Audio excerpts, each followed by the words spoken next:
Hello viewers and welcome to the latest episode of The Huddle. It's a special episode as we have the Global Gaming Awards Executive of the Year, Erwin Van Lambaart, CEO of Casinos Austria. Erwin, thank you for joining us. Thanks so much for being here, thank you. I would be remiss if I didn't start with Monday's events when you won the Executive of the Year. We caught up briefly afterwards, and you mentioned who you have to thank in the team, and thanks to your wife as well for sometimes perhaps working late.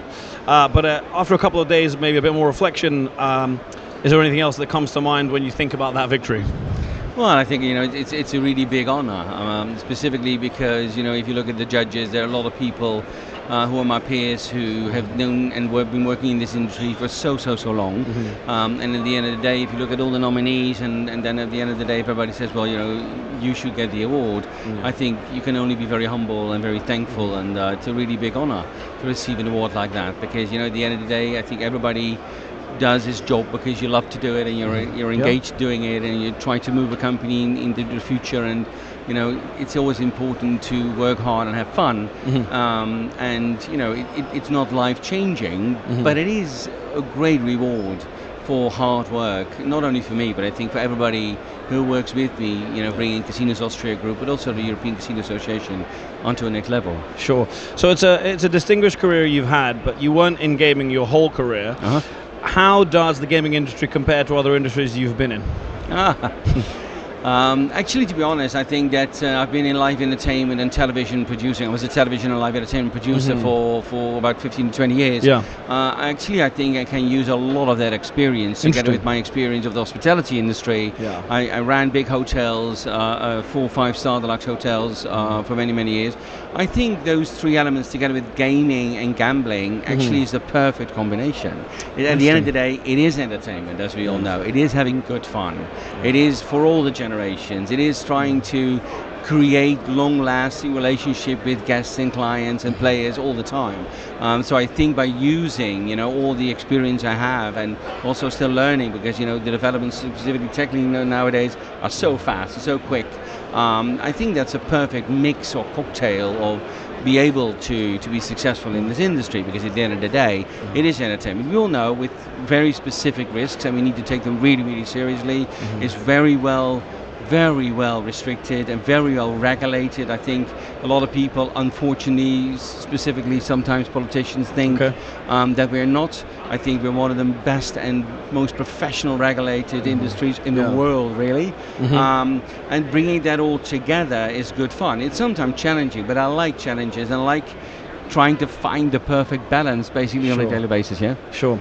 So in your previous role, you were the CEO of Holland Casinos, and you moved over to Casinos Austria. The move, I think it's safe to say, has worked out for you. You won the award the other day, but it was still a big undertaking. Was it a big decision?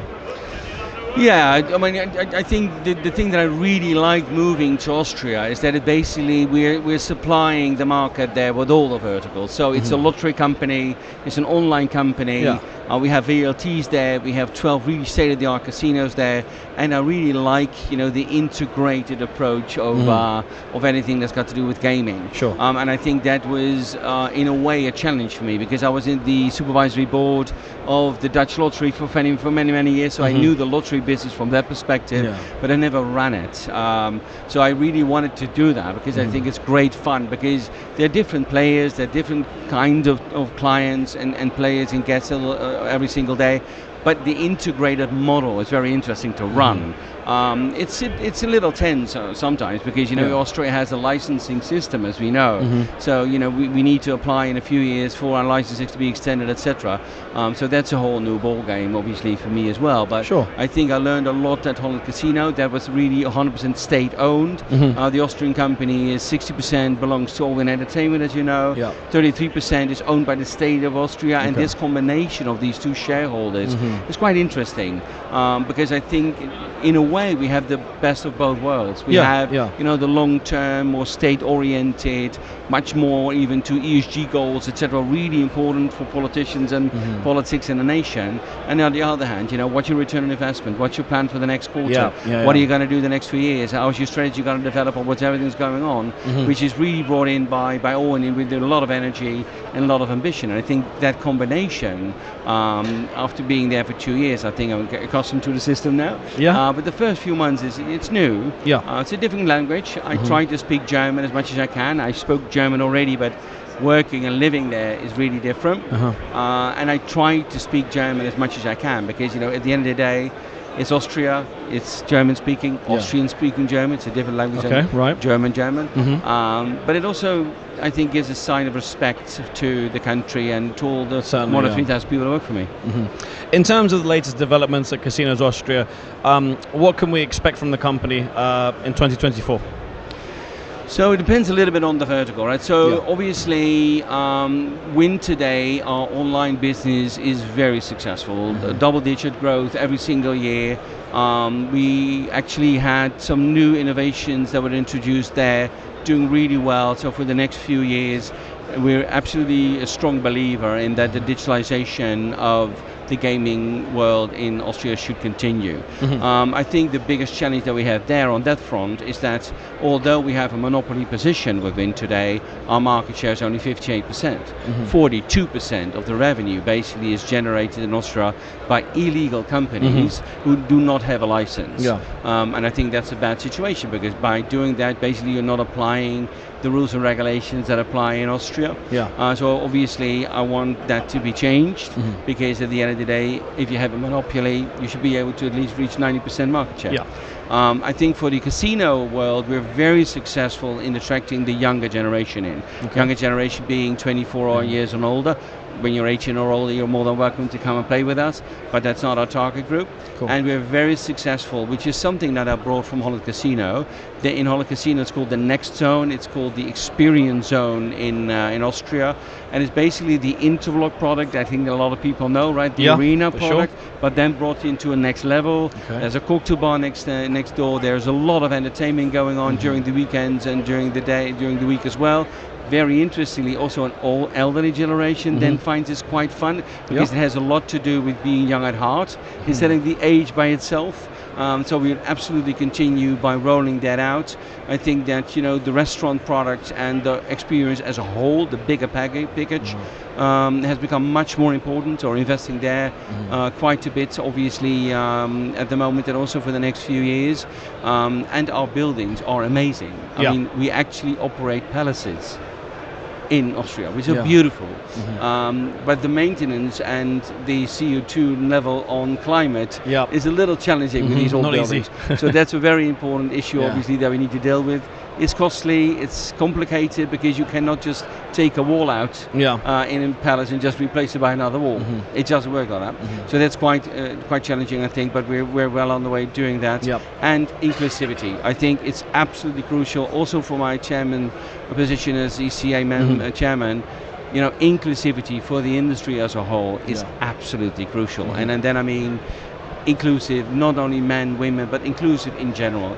Our clients are, our players are, our guests are, and I think it's absolutely crucial to find new great role models in leading roles who are not male, white, 55-year-old, but younger and thinking differently, because I think by bridging the generations, we can be much more successful than we are already today. I'm glad you mentioned the ECA because before we finish up, I wanted to touch on a couple of appointments at board level this week with Simon Thomas. I think Albert Manzone from Monaco, a couple more. If you could maybe talk us through the thinking and what you're looking ahead to for the next year at the ECA as well. Sure. So we put a new board together for the next 3 years. I've been re-elected anonymously as chairman, which is again a great honor. Tina from Finland, everybody knows Tina probably, is official vice chair. And Laurent Lazias from France is now a second vice chair. And indeed Albert from Monte Carlo replaced Pascal, who stepped out. And I think we have 10 really good and very passionate, engaging people to make a difference. I think there are 3 main topics for us as an ECA. First of all, regulation. We really need to fight all illegal activities across Europe. There's a very strong focus still from regulators, but also from politicians and lawmakers on the licensed companies. We don't have a problem with that. If there are very clear rules that we need to apply, like AML from European perspective, we will. If you make a mistake, we'll fix it right away because we really want to do good.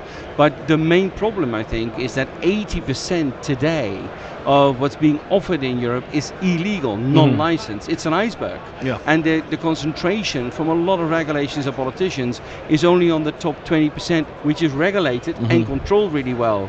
And 80% of the revenues basically is illegal, and that's the big iceberg problem. Yeah. And it needs to be solved because people are not protected.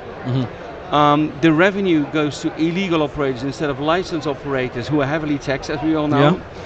And obviously, then this tax actually goes into governments, local governments and countries where we all know hospitals, roads, airports, schools are built from tax money. Yeah. So I think that's absolutely top priority number one. Always linked to that is the new AML regulation and the new AML agency. We really want to have a very proactive role in that. I have a very simple saying: do not fight regulation, embrace it, and try to have a real dialogue together to improve regulation, because everybody benefits from a very good regulation as long as it's really practically doable at the end of the day. Talent development, I think we have challenges finding good talent everywhere, so we must make our industry as a whole, for all the verticals, all the products we have, more attractive, because it's a fantastic industry to work in. It has huge career opportunities. Absolutely. And we should really try to bring them in as well. Well, Erwin, thank you very much for your time. Fascinating discussion. Congratulations again on the award, and good luck with everything at the ECA and Casinos Austria for the year ahead. Thanks so much. Thank you.